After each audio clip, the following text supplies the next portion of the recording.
Meron po akong pin-repair na konti slide. Sana po may pakita muna bago ako magpatuloy. Pwede po, Deputy Speaker Marcoleta. Law, ibig sabihin batas. So kaya ginawa ang batas sa isang democratic country na kung nasaan tayo ngayon is para maging pantay-pantay ang lahat ng tao. Sa classroom may batas, bawal lumabas o bawal lumabas. Pero pag sinabing pag nag-comply ka na bawal lumabas, pero may ginawa ka sa pinagbabawal nila, inayos mo yung law ng classroom nyo at sinubmit mo ulit, ay pwede nang pala ikaw lumabas. Mr. Speaker, No. my distinguished colleagues, hindi po nag-comply sa batas ang ABS-CBN, kaya hindi po sila pwedeng lumabas at magpalabas. Those opposing the franchise application of ABS-CBN will show with clear and convincing evidence that ABS-CBN did not comply with the terms and conditions of its franchise, as well as our laws and the Constitution. In fact, they will show in the succeeding hearings of the Committee on Legislative Franchises that ABS-CBN deliberately and with impunity violated the conditions of its legislative franchise and more so our laws and the Constitution. Matagal na po kasi ang mga aligasyong ito. Hindi mamatay-matay, lumulutang sa internet, nasa labi ng mga Pilipino. Hindi seryosong binigyan ng pansin. Bakit po? Tikom ang bibig ng may kakayahang magsiwalat nito dahil takot sa maimpluwensyang network na kayang sirain ng tao, kandidato man o hindi. Salamat at ganap na ninindigan si Speaker Alan Peter Cayetano at hindi inalintana ang mga tuligsa sa kanya at pinayagan niya na magkaroon ng patas, bukas at malawak ang pagdinig sa mga aligasyong ito katulad ng nagaganap sa araw na ito. Ang banggit nga po sa John 8:32 ay ganito, "And you will know the truth, and the truth will set you free." Violation of the Constitution. Number 1, franchise is longer than 50 years. Hindi na po dapat payagan itong pagre-renew ng prangkisa ng ABS-CBN. Dapat na pong isara ang pinto para sa kanila. Bakit po? Because the ABS-CBN has been using the airwaves for more than 50 years. 53 years today, to be exact. Our Constitution says that Congress can grant a franchise of up to 50 years only. Taong 1957, nang makuha ni Don Eugenio Lopez Sr., may-ari ng Chronicle Broadcasting Network o CBN, ang Alto Broadcasting System o ABS. Simula po noong 1967 ay naging ABS-CBN na po ang tawag dito dahil sa merger ng ABS at CBN. Kung susumahin po natin ang prangkisa nito simula noong 1967, ay 53 taon na po itong gumagamit ng airwaves magpahanggang ngayon. 63 years naman po kung susumahin natin mula po ng pagkakakuha ng CBN sa ABS noong 1957. The Committee on Legislative Franchises should not allow itself to be used by ABS-CBN to again circumvent the Constitution and violate the categorical 50-year limitation imposed on franchises. Hindi na po dapat buhayin muli ng Kongreso ang prangkisa ng ABS-CBN sapagkat ayon po sa ating saligang batas, ang buhay ng prangkisa ay hindi dapat lumampas ng 50 taon. EDSA Revolution. Siguro po may mga ngatwiran at sasabihin ng ganito. Sinara naman ng martial law ang ABS-CBN. Di po ba? Dapat huwag bilangin ang panahon na yon. Tanggapin po natin sandali na isinara nga ang ABS-CBN simula Setyembre 23, 1972, pagkatapos na ideklara ang martial law. Pero hindi po ba nagbukas din ito agad matapos na ito ay mabawing muli ng pamilya Lopez noong EDSA Revolution? Hindi ba't kulang-kulang 13 taon din po ang namagitan na panahon? So let's assume that we subtract 13 years from the 63 years that ABS-CBN has been in operation starting 1957 when CBN acquired ABS. Hindi ba't 50 taon din po ang magiging resulta? Ibig pong sabihin, tapos na at paso na pa rin ang prangkisa ng ABS-CBN with or without martial law. Hindi ba't sobra-sobra pa rin ito at lalabag pa rin sa ating saligang batas? Naging palasak nga noong panahon ng martial law ang kantsaw na tama na, sobra na. Subalit ang mahalagang tanong po ng taong bayan na hindi pa nasasagot magpahanggang ngayon ay kung paano biglang nabawi ng mga Lopez ang ABS-CBN mula sa pag-aari ng gobyerno pagkatapos maitalaga ang Cory administration.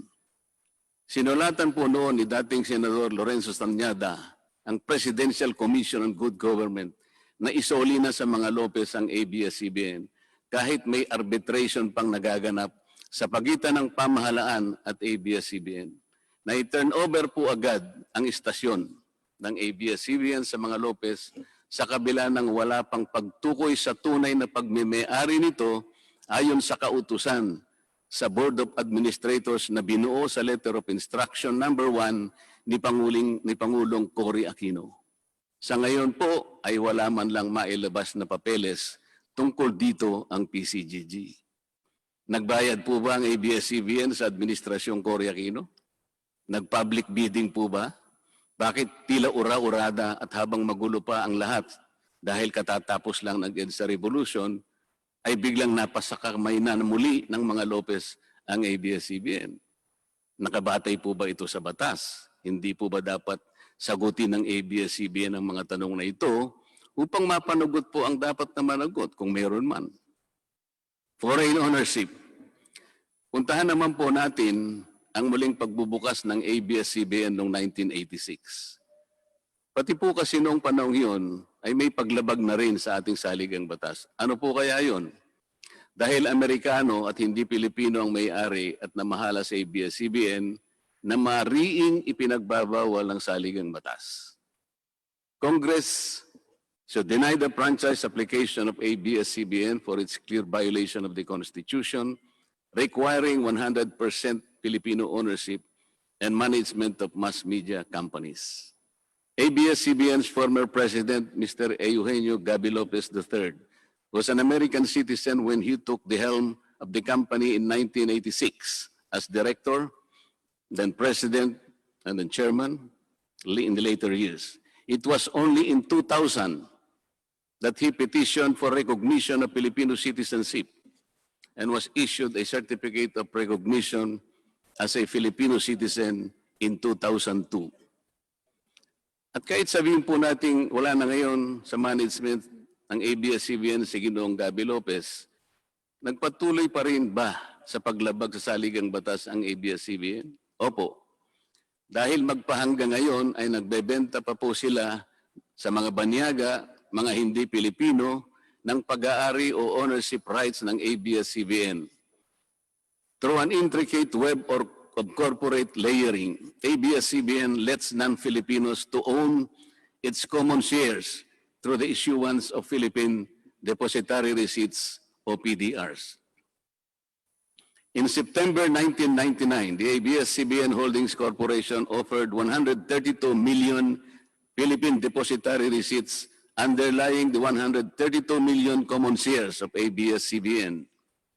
Immediately prior to the closing of the PDR's offering, Lopez Incorporated, the main stockholder of ABS-CBN Corporation, transferred 132 million ABS-CBN shares to ABS-CBN Holding Corporation, its alter ego. With the many rights afforded to the holders of these PDRs, most of whom, if not all, are foreigners, ABS-CBN Corporation virtually allowed these foreign holders beneficial ownership and potential voting rights. This is a circumvention of the strict foreign equity restriction imposed by the Constitution on mass media companies. Quite obviously, the ABS-CBN PDR instrument A creative financial mechanism is being used as a subterfuge to indirectly own the underlying ABS-CBN shares of stock. Violation of workers' rights under the Constitution. ABS-CBN violated the rights of its own workers. It denied them their just share in production as required by the Constitution. It committed unfair labor practices, which consequently denied its employees the benefits required by law to be provided to all employees. Isang halimbawa po dito ay ang asunto na isinampa ng halos 100 o mahigit sa 100 manggagawa ng ABS-CBN sa National Labor Relations Commission o NLRC dahil sa pagtanggal sa kanila dahil sila raw ay mga talents lamang at hindi mga regular na empleyado. Nanalo po ang mga manggagawa sa NLRC at maging sa Court of Appeals. Bakit hindi na lang nila sinunod ang hatol at umapila pa ang ABS-CBN sa Korte Suprema? Ito ba yung sinasabi po kanina sa opening salvo na ang pagmamahal sa kanilang kapamilya ay ganun na lamang? Mali naman po yata na sabihin ng ABS-CBN na lampas sa 11,000 ang mga empleyado nito dahil kung ito po ay masusi nating iimbestigahan, may 2,661 na po at isa lamang. 2,661 ang mga regular na empleyado nito. Ang karamihan po o mahigit na 8,500 na kawani ng ABS-CBN ay tinagurian nilang independent contractors or talents, project workers at contractuals lamang kahit na pang-regular na empleyo ang trabaho nila. Ayon po sa ating labor code, kapag pang-regular ang tungkulin ng isang manggagawa, dapat siyang gawing regular employee. Hindi dapat contractual. Hindi dapat independent contractor, talent, o kaya'y project worker lang. Malinaw na labag sa batas ang ginagawa ng ABS-CBN. Sana ay ibalita rin po ito ng TV Patrol upang mabunyag ang libo-libong endo sa kanilang bakuran. ABS-CBN has not regularized its contractual workers and talents despite performing the functions of regular workers. It even forced some of its workers to sign employment contracts containing waiver of the right to regularization. And those who refuse were unceremoniously terminated from work. ABS-CBN has subcontracted most of its production work to subcontractor production companies, despite the fact that production is directly related to its core business. These production entities are paid minimally, whose workers obviously get lesser benefits and take-home pay compared to ABS-CBN's regular employees. And yet, the profit generated by ABS-CBN from its independent production companies appear greater than its expenses, especially those expenses that are even deductible for income tax purposes. Kung kaya't hindi po may kakaila sa publiko na napakarami ng labor cases na hinarap at haharapin pa ng ABS-CBN. Ang masaklap pa po dito ni hindi nagbibigay ng contribution ang ABS-CBN para sa benepisyo ng kanilang mga empleyado. Dahil po sa 2,661 lang ang regular employees nito, ang mga ito lang ang may benepisyo. Ang iba po na mahigit 8,500 na nagtatrabaho sa ABS-CBN ay wala po ni katiting na government-mandated benefits na natatanggap katulad ng SSS, PhilHealth o kaya Pag-ibig. Kanina po sa opening salvo, narinig po natin na ang kanila pong isinasangkalan ay yung kanila pong mga kawani, mga manggagawa. Ang kongreso pong ito ay nakikidalamhati. Nalulungkot din po. Bakit naman po hindi? Kung pwede po nating ipaghalimbawa, sandali lamang po, ang ABS-CBN sa isang jeepney driver. Alam po niya na wala siyang prangkisa. Nagsakay po siya ng napakaraming pasahero. Yung mga pasahero naman po, bago sumakay doon, hindi naman niya tatanungin sa driver, Mamang driver, mamang chauffeur, kayo po ba ay may prangkisa? Yung rota po ba ninyo, pinapayagan yan? Wala pong nagtatanong na gano'n kasi mabilisan eh. Pare-pareho pong nagmamadali. Ano pong masita siya ng LTFRB? Gagamitin po ba nung driver na yon o nung taxi driver na yon o yung bus operator na yon? Kawawa naman po yung pasahero namin kung patitigilin mo ngayon. Meron pong pupunta sa ospital, meron pong pupunta sa trabaho, meron pong pupunta sa eskwela. Napakarami pong gawain itong mga taong ito. Ito po ba ang ibibigay po ninyong halimbawa? Hindi po ba dapat kayo muna ang kauna-unahan na nag-isip ng kapakanan nila? Ilagay ninyo sa magandang kalagayan ang pagpapatupad ng prangkisa ninyo at wala pong malalagay sa alanganin. Huwag po ninyong isasangkalan ngayon ang inyong mga manggagawa at kani-kanilang pamilya. Hindi po ganon. Sasagutin po ninyong aligasyon na ito, hindi po sa pamamagitan ng emotional appeal. If this indeed the true house of the people, the Committee on Legislative Franchises must side with the poor workers of ABS-CBN in denying its franchise, justice to them will be finally served, although ironically, this will also entail some sacrifice on their part. Political bias. ABS-CBN has been biased and partisan in favor of particular candidates and against certain candidates during the 2010 and 2016 presidential elections, contrary to the terms of its franchise and in violation of the Omnibus Election Code. Hindi naman po lingid sa kalaman ng marami, kung hindi man lahat, kung paano naging pro-Noynoy Aquino ang ABS-CBN noong 2010 at pro-Grace po at Lenny Robredo naman noong 2016. It is also a matter of record that ABS-CBN failed to air some of President Duterte's political advertisements during the 2016 campaign period, despite receiving the payment for said political ads. Ang masakit po dito, kung hindi pa sila pinigilan ng korte sa pamamagitan ng isang TRO, ay nakahanda na palang ipalabas ng ABS-CBN sa bisperas mismo ng pagtatapos ng campaign period ng 2016 presidential elections. Ang mga anti-Duterte advertisements na binayaran ng isang dating senador, sinadya ang timing para hindi bigyan ng pagkakataong makasagot pa si Mayor Duterte na noon ay kandidato bilang presidente.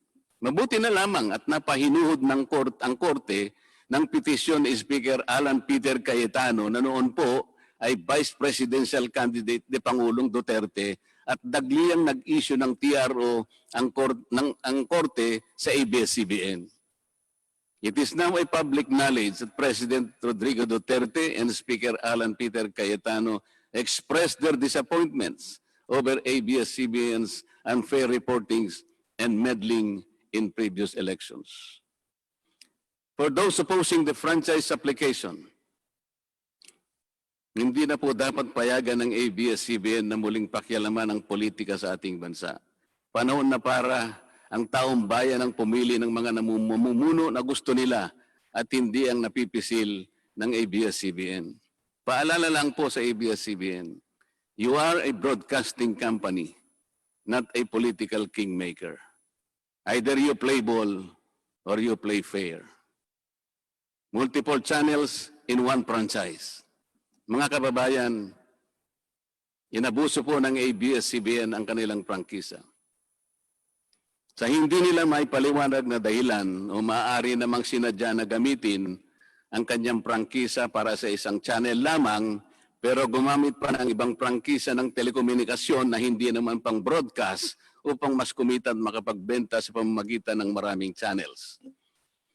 ABS-CBN violated the terms and conditions of its franchise by offering its TV Plus boxes for a one-time fee but using the free-to-air signal authorized in the franchise granted by Congress at no cost to ABS-CBN.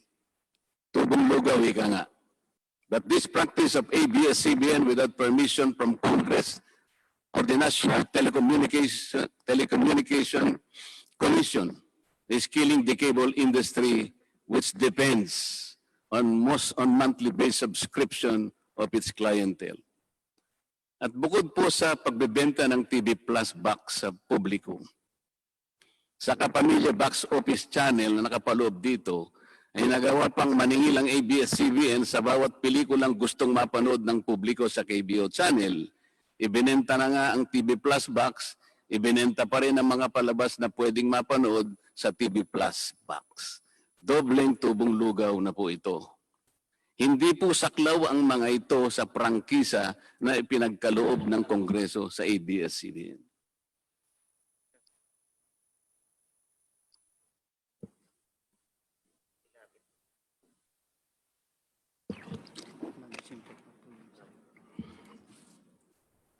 ABS-CBN, contrary to the terms and conditions of its franchise, operated this pay-per-view channel, otherwise known as the Kapamilya Box Office or KBO, without a valid permit from the NTC.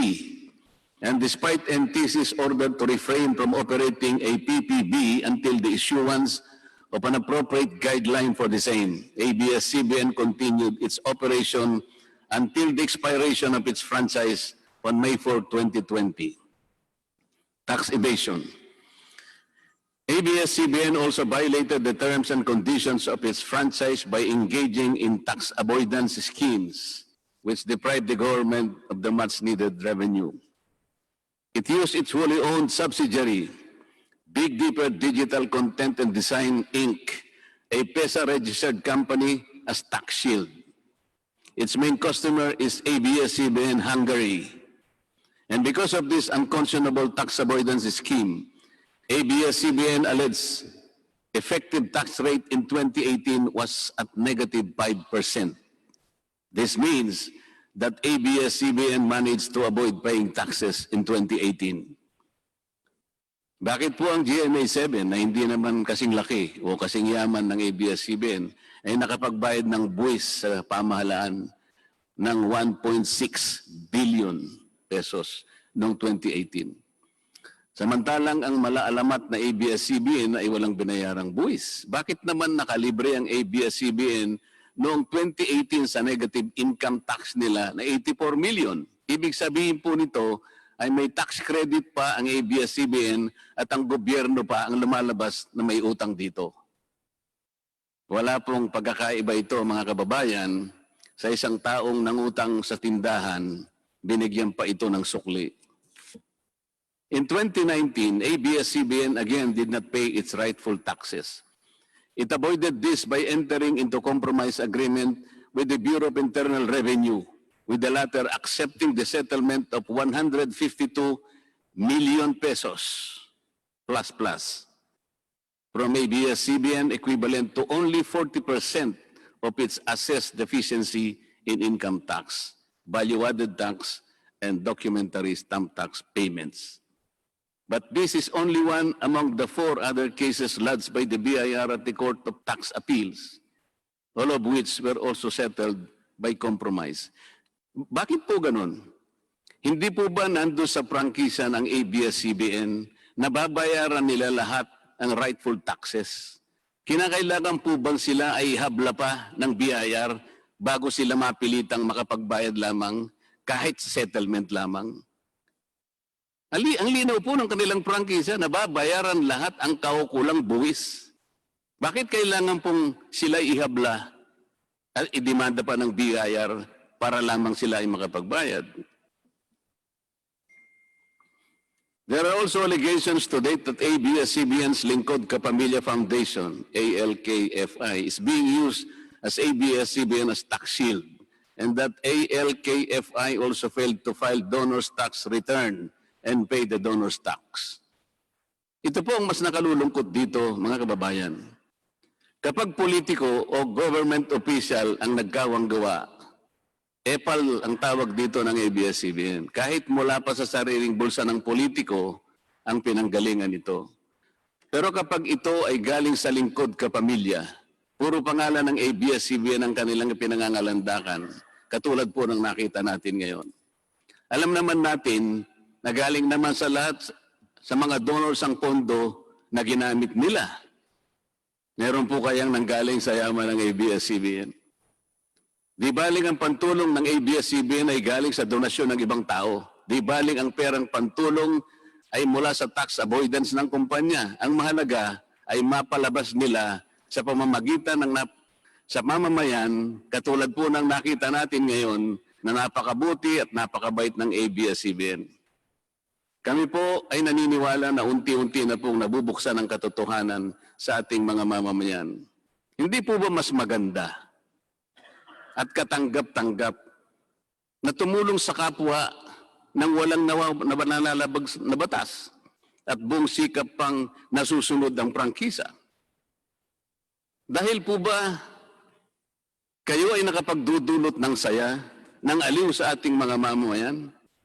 Dahil po ba kayo ay nakapagbibigay ng inspirasyon, ng pag-asa, ng katatagan ng loob na kagaya po sa opening salvo kanina ng representative ng ABS-CBN?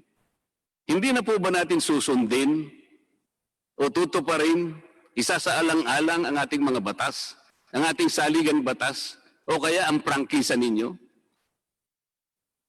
Makakapagpasaya naman po tayo. Makakapag-inspire po tayo nang hindi po tayo lumalabag sa batas. The House of Representatives should endeavor not to grant the franchise application of ABS-CBN because it has deliberately floated the Constitution and other related laws.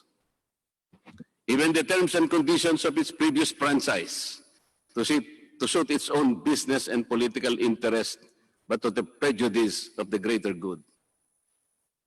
The grant of a legislative franchise is merely a privilege and not a matter of right.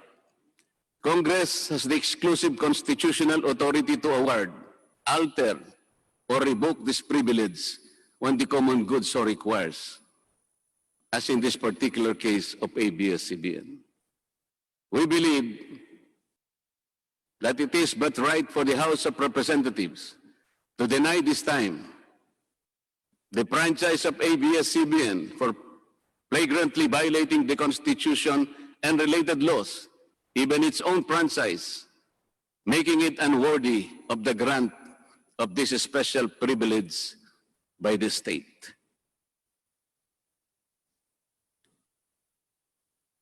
Alam mo kung sino lang ang pinakamatinding magiging kalaban ni Cardo? Sino?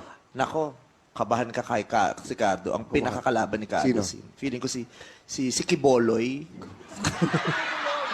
Yung nagpahinto ng lindol. Si Kiboloy lang ang magpapahinto ng probinsyano. Abangan nyo yan. Oh. So inahamon kita Kiboloy, pahinto mo nga ang probinsyano.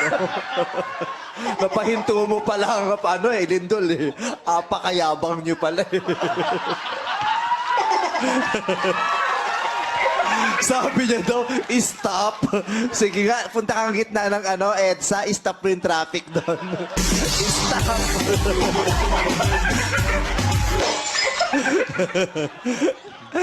Iba ka, Kiboloy.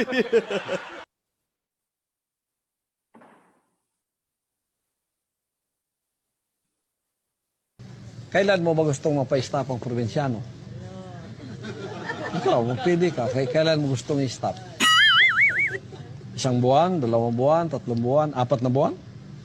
Ikaw. Baka sa 4 na buwan, hindi lang yung probinsyano may stop. Baka pati yung network mo, stop na yan.